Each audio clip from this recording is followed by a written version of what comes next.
के अपने official YouTube channel Shrikant sir classes में एक बार फिर आपका बहुत बहुत स्वागत है। आज हम आपको इस वीडियो के अंतर्गत बताने वाले हैं 5 जगत वर्गीकरण। 5 जगत वर्गीकरण किसने दिया था? 5 जगत वर्गीकरण के अंतर्गत मोनिरा जगत, प्रोटेस्टा जगत, कवक जगत, पादप और जंतु, ये सभी जो जगत हैं उनको हम अच्छे से एक्सप्लेन करेंगे और आपको 1 बाय 1 समझाएंगे। इनसे आपको एग्जाम में डेफिनेटली क्वेश्चन मिल जाएगा और यूपीटीईटी में इससे क्वेश्चन पूछे जाते हैं। 5 हैं तो हम यहाँ पर लिखते हैं सजीव जगत। सजीव जगत सबसे पहला है मोनिरा जगत। यहाँ पर 1 बाय 1 लिखते हैं। मोनिरा जगत। फिर है प्रोटेस्टा जगत।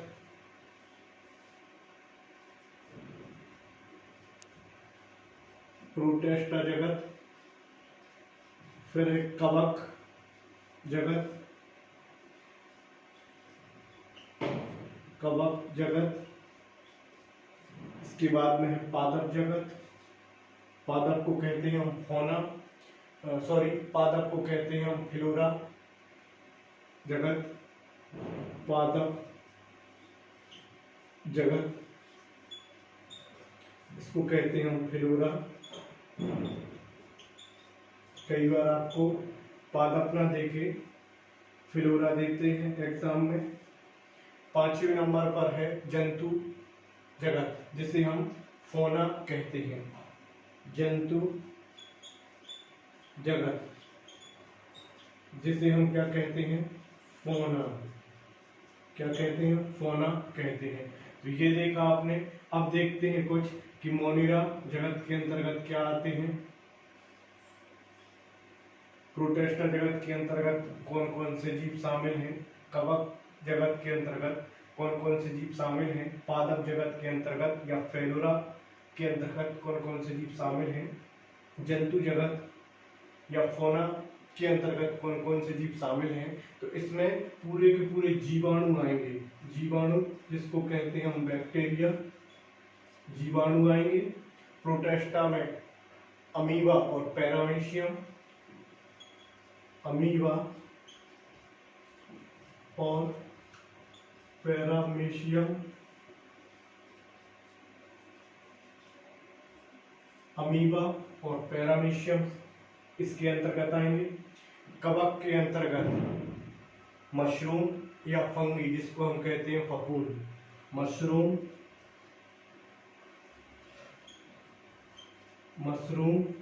या जिसको कहते हैं हम फंगी या जिसको कहते हैं हम फफूंद शामिल हैं। पादप जगत में सभी पौधे शामिल हो जाएंगे, सभी पौधे, और इसमें सभी जंतु शामिल होंगे। तो ये देखा। अब ये 5 जगत का वर्गीकरण किसने दिया था? तो ये 5 जगत वर्गीकरण यहां पर लिख दे रहे हैं। 5 जगत वर्गीकरण, 5 जगत वर्गीकरण R.H. विटकर द्वारा दिया गया था। R.H. विटकर द्वारा दिया गया था। तो ये आपने देखा 5 जगत का वर्गीकरण किसने दिया था? R.H. विटकर द्वारा दिया गया था। एक बार और हम आपको बता दे रहे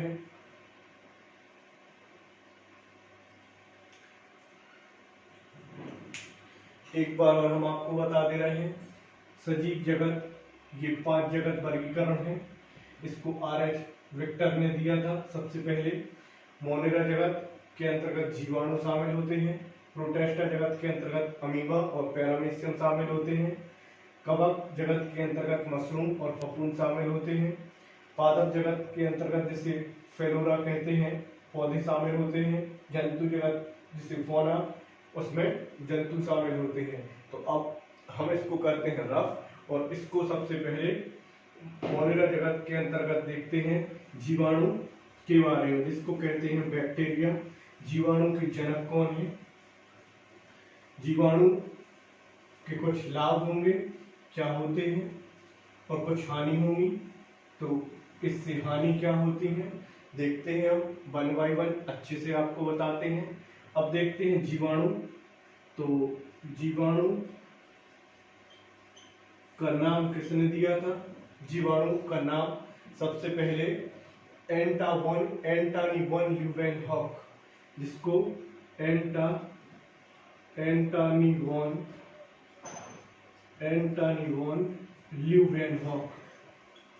ल्यूवेनहॉक के द्वारा दिया गया था। अब ये जीवाणु का माने जीवाणु विज्ञान का जनक कहा जाता है किनको? एंटनी वन ल्यूवेनहॉक को जीवाणु विज्ञान का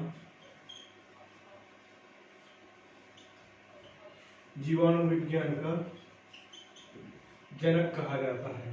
ये जीवाणु विज्ञान का जनक कहा जाता है। अब ये देखते हैं यह एक कोशिकीय जीव है या बहुकोशिकीय जीव है। ये मोस्ट आईएमपी आपको पॉइंट बता रहे हैं। यह एक कोशिकीय जीव है, एक कोशिकीय जीव है। याद रखना आपको, सीधा सीधा क्वेश्चन यहीं से पूछा जाएगा कि एक कोशिकीय जीव कौन है, तो आपको बताना है जीवाणु एक कोशिकीय है। अब जीवाणु से लाभ देखते हैं, क्या क्या हमें लाभ है। जैसे कि प्रतिजैविक औषधि बनाने में, दूध से दही में परिवर्तन, जीवाणु से हमें लाभ होता है। पनीर बना सकते हैं हम, पनीर बनता है जीवाणु से, सिरका बनता है। तो हम सबसे पहले देखते हैं जीवाणु से लाभ। यहाँ पर हमारी हेडिंग पड़ेगी जीवाणु से होने वाले लाभ। जीवाणु से होने वाले लाभ, तो लाभ में हम 1 बाय 1 देखते हैं।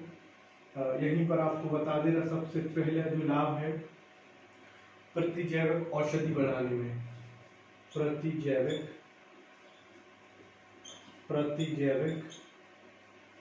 औषधि बनाने में। फिर सेकंड है दूध से दही में परिवर्तन होता है जीवाणु के माध्यम से, दूध से दही में परिवर्तित हो जाता है। फिर तीसरा है पनीर बनाने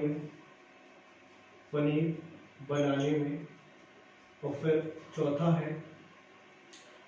क्या है? चौथा है सिरका बनाने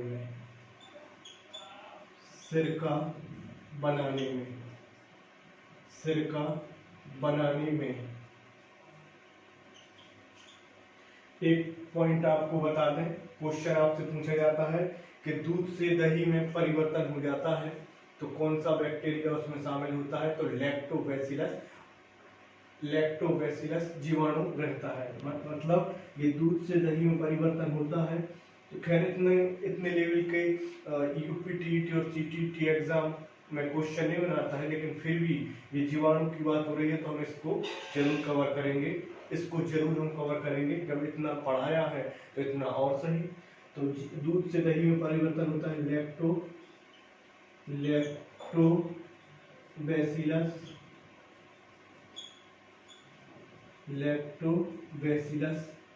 जीवाणु,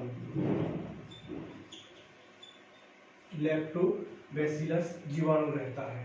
लैक्टोबैसिलस जीवाणु रहता है, दूध से दही में परिवर्तन होता है। चलिए इतना आपको समझ में आया होगा। अब देखते हैं हम जीवाणु से होने वाली हानि। जीवाणु से होने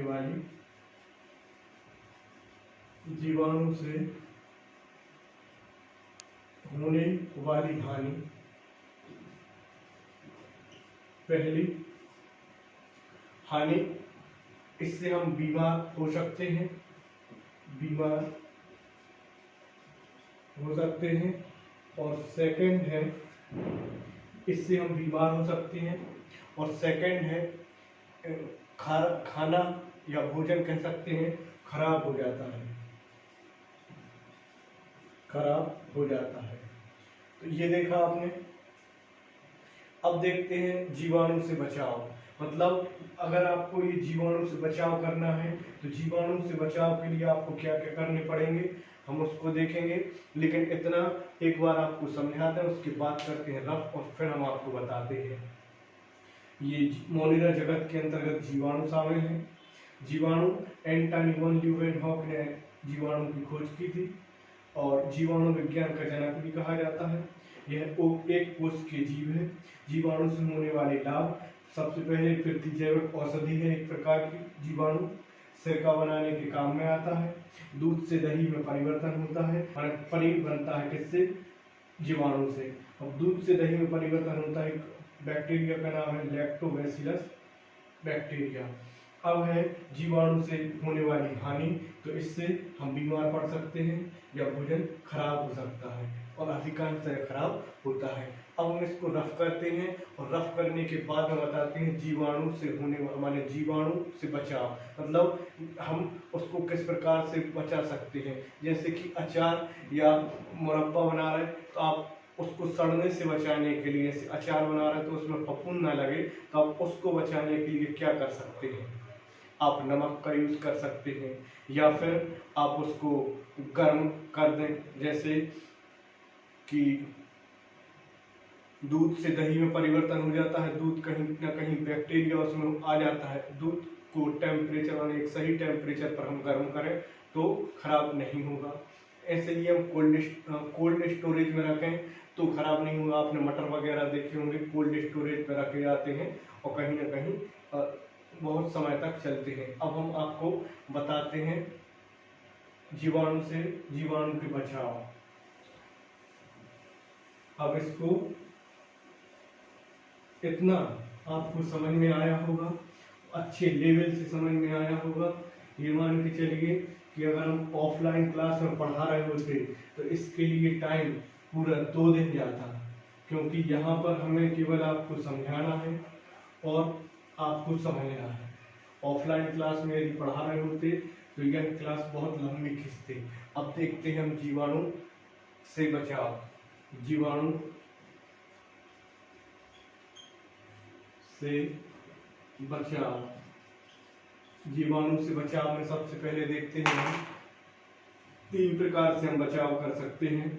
एक तो हम इसके लिए गर्म कर सकते हैं या कोल्ड स्टोरेज में रख सकते हैं।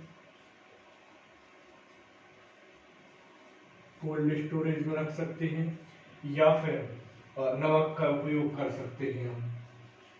हम नमक का उपयोग करेंगे तो इससे या तो अचार सुरक्षित रह सकता है या फिर मुरब्बा। ये 2 चीजें आपने देखी। नमक का उपयोग करके हम अचार को बचा सकते हैं सड़ने से, मुरब्बा को बचा सकते हैं फफूंद लगने से। अब हम देखते हैं प्रोटेस्टा मतलब पादप जगत। पादप जगत में मात्र 2 चीजें शामिल हैं कि एक तो है विषमपोषी होते हैं और एक स्वयंपोषी होते हैं। तो यहीं पर थोड़ा लिख देते हैं। दूसरा जगत है प्रोटेस्टा जगत। प्रोटेस्टा जगत के अंतर्गत एक तो स्वयंपोषी आएंगे जो स्वयं भोजन बना लेते हैं और दूसरे आएंगे विषम जो दूसरों पर आश्रित होते हैं। इसके अंतर्गत प्रोटोजुआ आएंगे, प्रोटोजुआ के अंतर्गत अमीबा आएंगी और पैरामीशियम आएंगी। स्वयंपोषी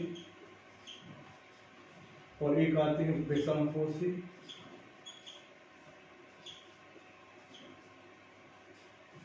अब इन दोनों में स्वयं भोजन बनाते हैं वो स्वयंपोषी कहलाएंगे। विषम मतलब जो दूसरों पर आश्रित होते हैं। अब इसके जो एग्जाम्पल हैं, प्रोटेस्टा जगत के जो एग्जाम्पल हैं ये आते हैं प्रोटोजुआ। प्रोटोजुआ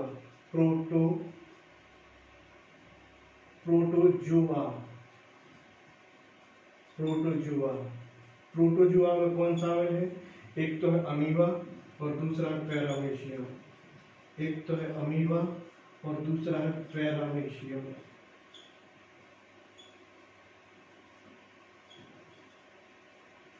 एक तो है अमीबा और दूसरा है पैरामीशियम। प्रोटोजोआ के अंतर्गत शामिल होते हैं और प्रोटिस्टा जगत के अंतर्गत आते हैं। तो ये आपने सेकंड देखा। अब देखते हैं हम कवक जगत। कवक जगत के अंतर्गत देखते हैं कि यह बहुकोशिकीय होता है। कवक यह बहुकोशिकीय होती है। यह आर्द्र या शुष्क वाले स्थान पर पाए जाते हैं और इसके उपयोग देखते हैं। इसको करते हैं हम रफ, और रफ करने के बाद हम बताते हैं हम आपको कवक जगत। कवक जगत से क्वेश्चन पूछे जाते हैं कई बार एग्जाम में, इससे बहुत सारे क्वेश्चन बनते रहते हैं। अब देखते हैं कवक जगत। कवक जगत, कवक जगत में हमने आपको बताया कि ये किस स्थान पर पाए जाते हैं। ये पाए जाते हैं आर्द्र या फिर शुष्क, आर्द्र या फिर शुष्क। और यह कैसे होते हैं, तो बहुकोशिकीय। इसके अंतर्गत कवक में बहुकोशिकीय, ये बहुकोशिकीय होते हैं। मोस्ट आईएमपी क्वेश्चन है, मोस्ट आईएमपी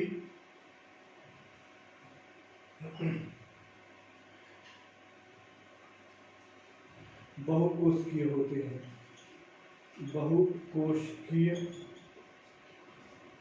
होते हैं। तो ये बहुत महत्वपूर्ण है। अब देखते हैं कवक के लाभ। कवक के लाभ, तो कवक के लाभ देखते हैं हम। कवक के लाभ में सबसे पहले देखते हैं प्रतिजैविक, भोजन और खमीर। ये तीन हैं। क्या लाभ में देखते हैं तीन। सबसे पहला प्रतिजैविक, प्रतिजैविक, फिर है खमीर लिख सकते हैं भोजन के लिए, भोजन में उपयोग किया जाता है। और फिर तीसरा है खमीर। अब प्रतिजैविक क्या है, भोजन के रूप में कैसे, तो प्रतिजैविक मतलब दवाई के रूप में, औषधि के रूप में इसका उपयोग किया जाता है। औषधि के रूप में इसका उपयोग किया जाता है। ये जो भोजन है, इससे हम मशरूम माने खाने के लिए उपयोग करते हैं। मशरूम का उपयोग किस में करते हैं, भोजन के रूप में करते हैं। खमीर मतलब ईस्ट, खमीर मतलब ईस्ट, और ईस्ट का उपयोग हम भोजन के लिए करते हैं। आपने देखा होगा कि जैसे ढोकले हो गए, ढोकले हैं, इडली है, या डोसा वाला जो मसाला होता है जो जिससे डोसा बनाया जाता है, तो ये ईस्ट खमीर का उपयोग करके ही भोजन बनाने का काम किया जाता है। अब देखते हैं कि कवक से हानि। अब देखते हैं हम कवक से हानि, लेकिन पहले हम आपको इतना बता दें फिर आगे बढ़ते हैं। ये कवक जगत स्थान आर्द्र और शुष्क स्थान पर पाए जाते हैं। ये बहुकोशिकीय होते हैं कवक। कवक के लाभ देखते हैं, प्रतिजैविक औषधि के रूप में, भोजन मशरूम के रूप में उपयोग करते हैं। खमीर ईस्ट मतलब हम भोजन के रूप में खाते हैं। तो इससे देखते हैं, कवक से देखते हैं हम हानि। कवक से हानि, कवक से हानि में सबसे पहले देखते हैं, कवक से हानि में ये खराब हो जाते हैं। इससे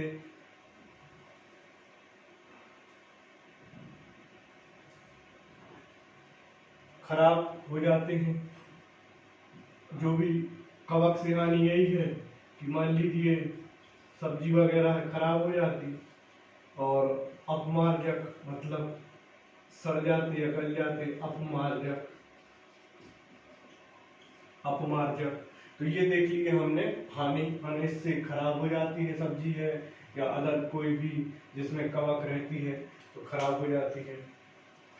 अब बताइएगा लाइकेन क्या कहलाती है। लाइकेन पे चर्चा करते हैं, इसको करते हैं हम रफ, और रफ करने के बाद हम बताते हैं लाइकेन। लाइकेन क्या है,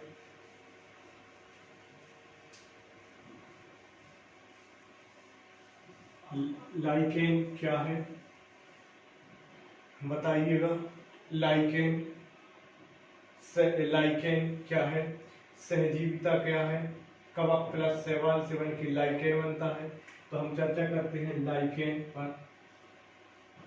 लाइकेन, ये जो लाइकेन है ये बनते हैं कवक प्लस शैवाल से। कवक और शैवाल इन दोनों से मिलकर बनते हैं कौन, लाइकेन। अब ये जो लाइकेन है, अब देखिए लाइकेन जो है यह वायु प्रदूषक का सूचक होते हैं और इनमें सल्फर डाइऑक्साइड रहता है। ये वायु प्रदूषक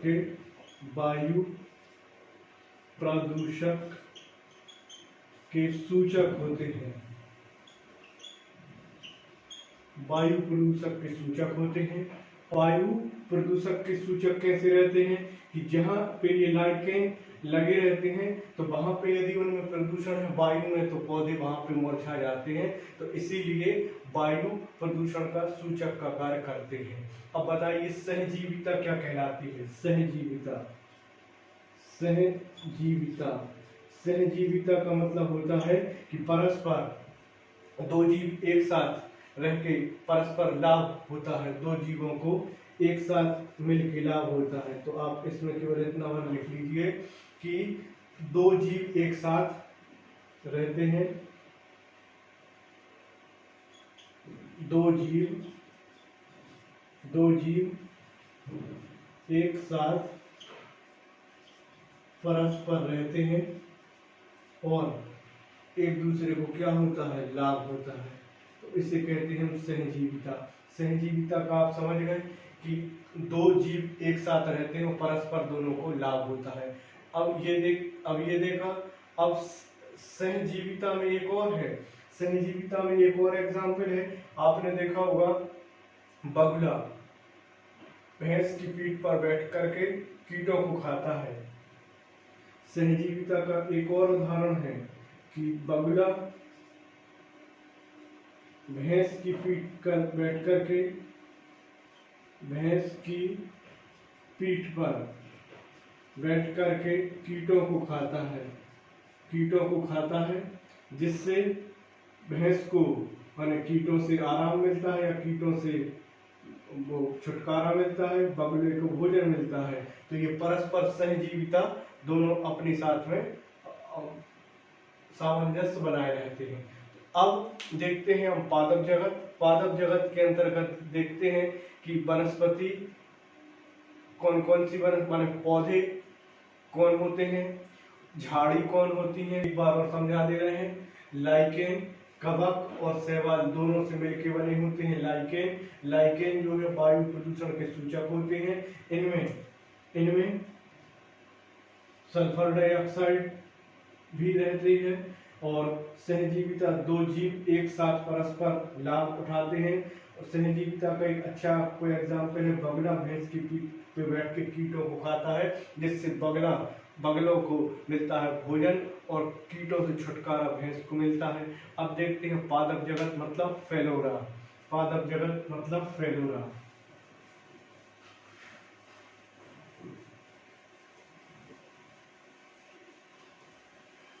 पादप जगत मतलब फेलोरा। क्या है पादप जगत?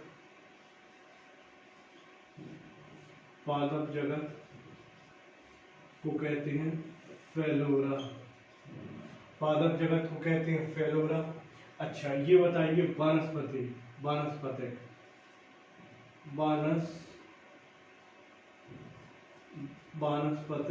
अब ये बताइए इसको कहते हैं बॉटनी। अब ये बताइए बॉटनी के जनक किसे कहते हैं, फादर्स ऑफ बॉटनी। तो फादर्स ऑफ बॉटनी कहते हैं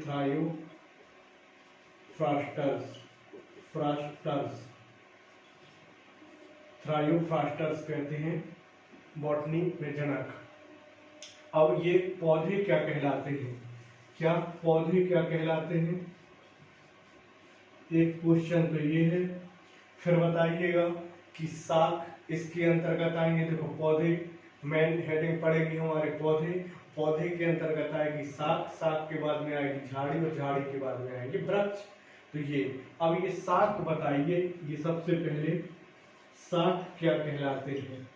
ये शाक, तो इस पे बात करते हैं। शाक छोटे होते हैं, तने इनमें कोमल और हरे होते हैं।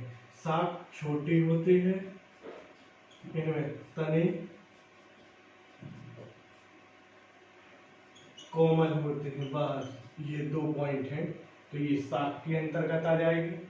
अब देखते हैं इनकी एग्जाम्पल, शाक के इनके एग्जाम्पल देखते हैं तो आपको और स्पष्ट समझ में आएगा कि इसमें धनिया है, गेहूं है, धान है, मेथी है और पालक है। इनके एग्जाम्पल आपको बताते हैं, आपको और स्पष्ट समझ में आएगा। सबसे पहले देखते हैं धनिया, फिर है गेहूं, फिर है पालक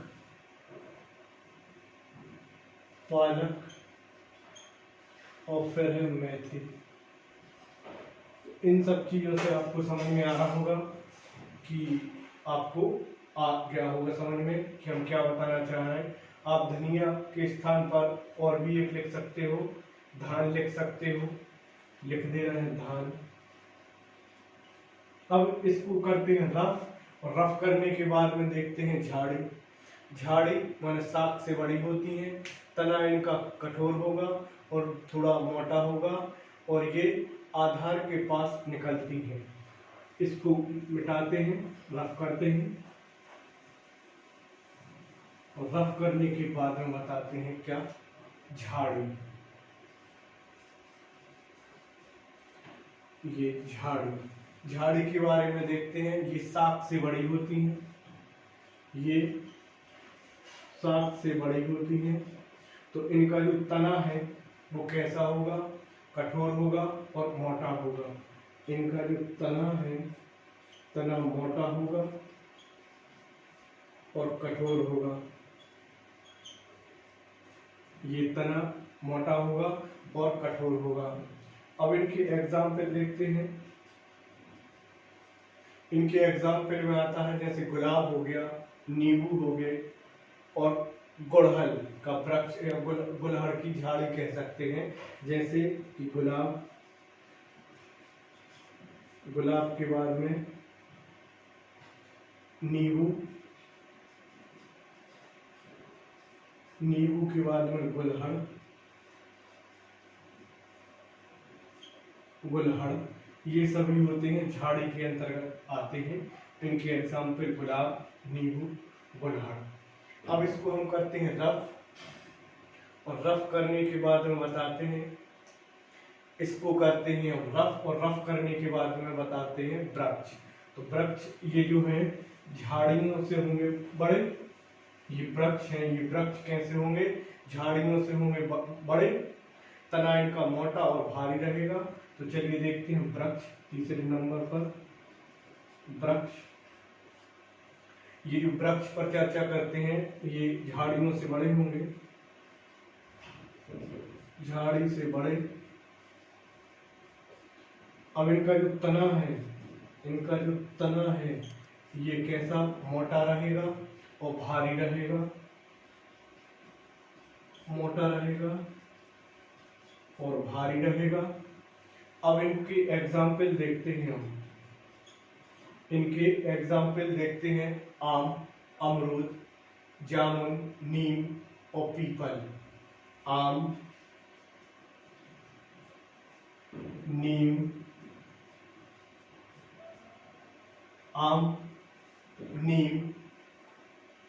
अमरूद